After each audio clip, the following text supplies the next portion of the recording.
Hi, it's Carly from Monster Free Mothering.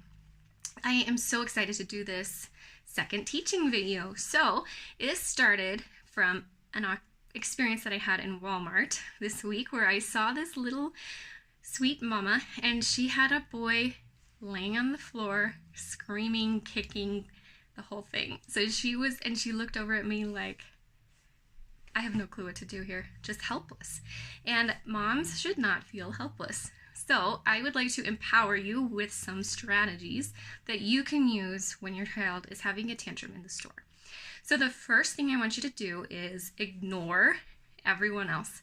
They don't need any input in this situation and they don't need your attention.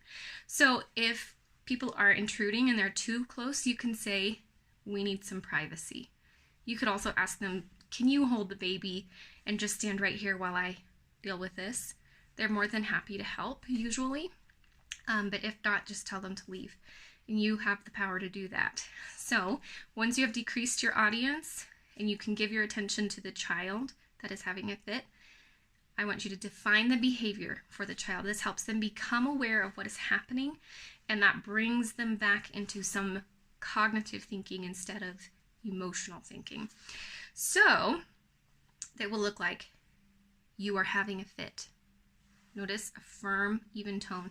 You could also say, you are screaming and kicking the floor. Things like that. So tell them exactly what they're doing. Next, you're going to define the emotion. Typically in a tantrum, it's anger. It could also be sadness. We're going to talk about anger in this scenario. So you are having a fit. It looks like you are angry.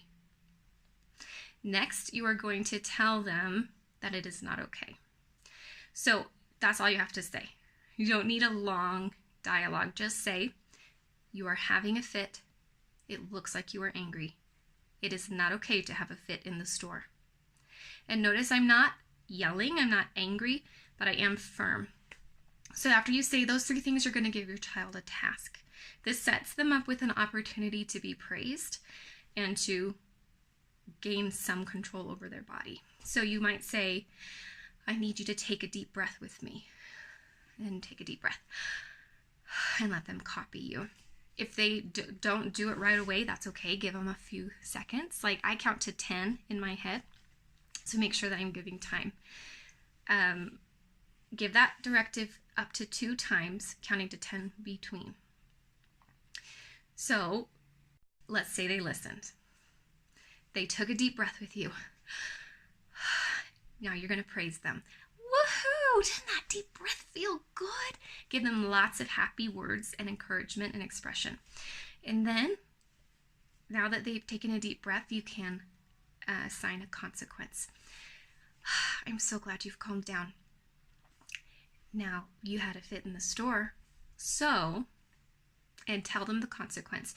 This should be predetermined and not reactionary. So in my household, and something that I recommend, is before you go on an outing, if your child especially is prone to fits, warn them, if you can get through Walmart with only 1 fit, that can be an expectation. If you can get through Walmart with 0 fits, whatever the expectation is, then you can have a sticker when we get home. Then you can buy something from the vending machine. That's what my boy loves. And so the consequence that you could choose, if you do have a fit, you do not get anything from the vending machine. So you had a fit in the store.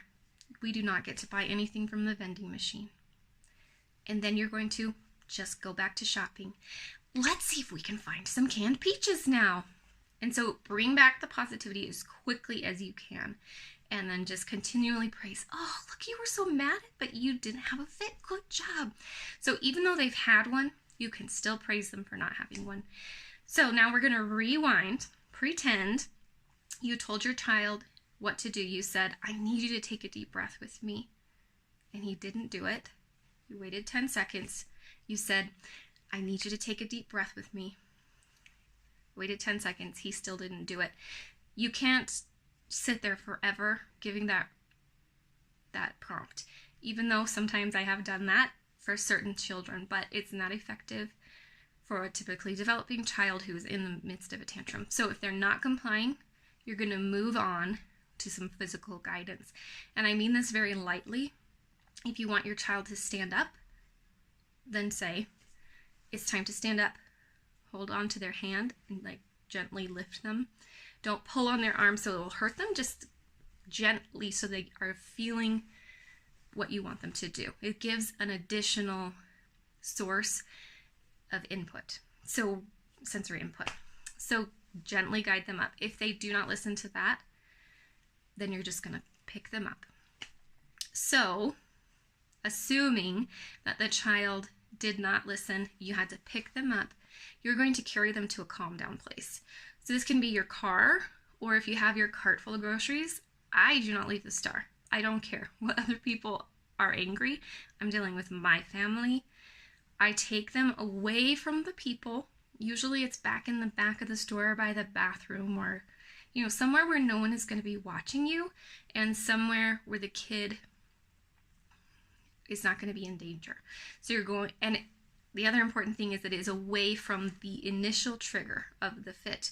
So if they wanted these marshmallows and you said no, and that's why they're having a fit, get them away from the marshmallows, away from the audience. And then you're going to wait. Sit them down in a safe place, interact with your other kids, do not look at them, do not talk to them until they are done screaming and crying.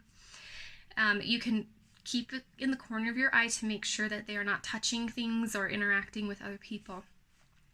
When they're done, praise. Wow, it looks like you calmed down. I'm so excited. Now we can talk. And then you will assign your consequence.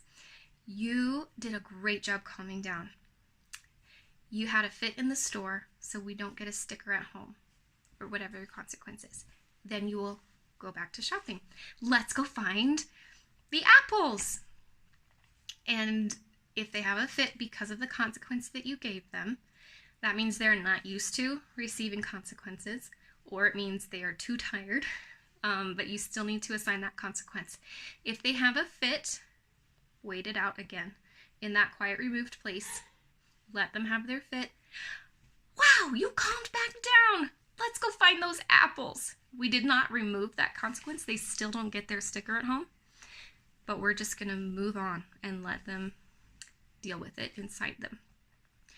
So if you have any questions about this process, it does work, I promise. You have to do it a couple of times. If your child is not used to it, they're not going to respond the first 2 or 3 times.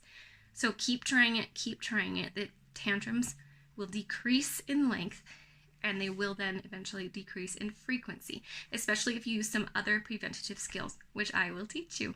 So if you have questions, please comment, or you can email me at monsterfreemothering@gmail.com, or even better, sign up for some consultations or presentations at monsterfreemothering.com.